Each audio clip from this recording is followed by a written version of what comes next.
dear students. Welcome to my channel, that is English with Palay sir. Today we have to discuss very important matter, that is how to appear the MCQ question, that is multiple choice question to get 100% marks in our examination. पिलेमाने तमे जानिछो परीक्षा पखे आसिलानी दशम श्रेणी ए वर्ष 50 mark पई MCQ question आसीबो बोली तमे भला भाबरे जानि सारिछो कारण तमे थर्ड टेस्ट ऑलरेडी देई सारिलनी तेनु वर्तमान मु तमु किछि टिप्स देबी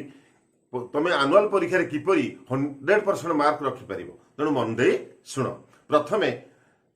परीक्षा दिन पूर्व राति रे तमे बेसी समय पढिबो नाही कारण बेसी समय पढिले परीक्षा हल रे होय त निद माडी पारे तापरे तुम परीक्षा हल को सकाळू रिलैक्स माइंड रे जाओ पॉजिटिव फीलिंग नेकी जाओ निज ऊपर विश्वास रखी जाओ एवं गला बेले मन रखितबो पेन पेंसिल एडमिट कार्ड नवा पे भूलिबो नाही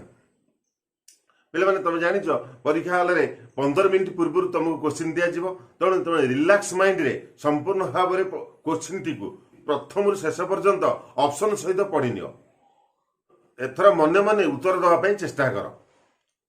आवश्यकता पड़ले पेंसिल व्यवहार करनियो जो प्रश्नटी आसीबो से प्रश्न रे एबीसीडी ऑप्शन ऊपर तमे पॉइंट करनियो जेपरि कि इन्विजिलेटर किबा स्क्वाड देखि परिबे नाही पहिले माने तमे जानिछो एमसीक्यू क्वेश्चन के 1 घंटा रे उत्तर दବାକୁ पड़िबो तेणु तमे जमा तरतर हेबो नाही प्रथमे कोन करिवो कि घंटा को देखिनियो वर्तमान तमे मने मने स्थिर कर केते परसेंट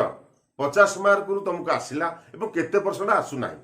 तेणु सेही समय रे तमे कोन करो ना माइंड को रिलैक्स करो एवं तुम जानीगल जे 50% मार्क मोर आसुची आ 50% बाकी रही जाउची तेणु व्यस्त हबार नाही तुम कौन कर द्वितीय थर से प्रश्न टी पठन देखिबो किछि क्वेश्चन तुमको आराम से आसी जाउची तेणु तुम टोटाल कि देख 30 रु 40 मार्क पर्यंत तुमको आसिला तेणु तुम व्यस्त न होई पुणी कौन कर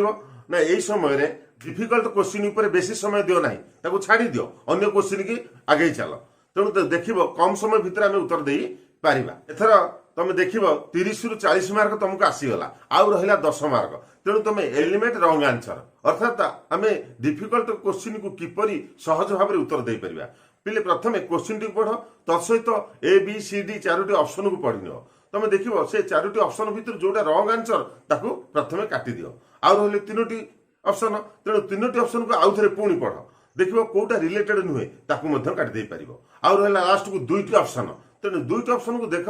कोटा रिलेटेड तुम माइंड से रिलैक्स हो जाइए व्यस्त हबार ना तेणु धीरे धीरे भाव जदि से न आसूची तुम पिले गोटे काम कर एटी स्ट्रॉन्ग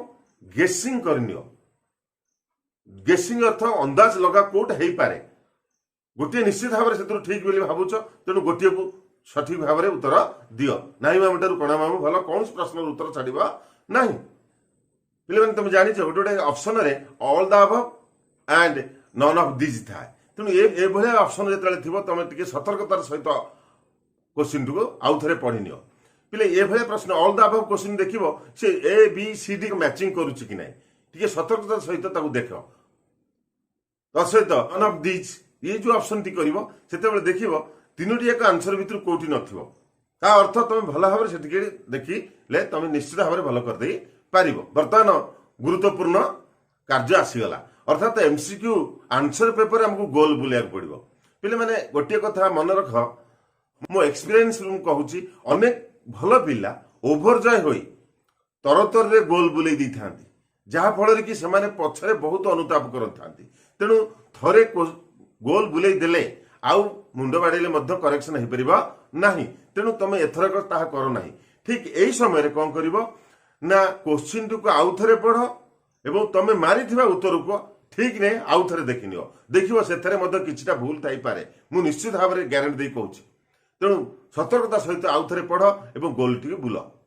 हाँ पिले माने तुम मन रख जिते गोल बुलाउथबो तरतर रे तुम पेन मुन जमती A B C D option आउ को ऑप्शन रे न बाजे कारण यह कंप्यूटर देखिबो से आंसर टी रिजेक्ट कर दे पारिबो अतीत रे एभलिया अनेक भूल करिसंती तेणु तुम एथर जेपरी से भूल कर नाही आशा करूची तुम माने निश्चित भाव में भल करिवो एवं भल नंबर रखी पास करिवो thank you very much for watching this video.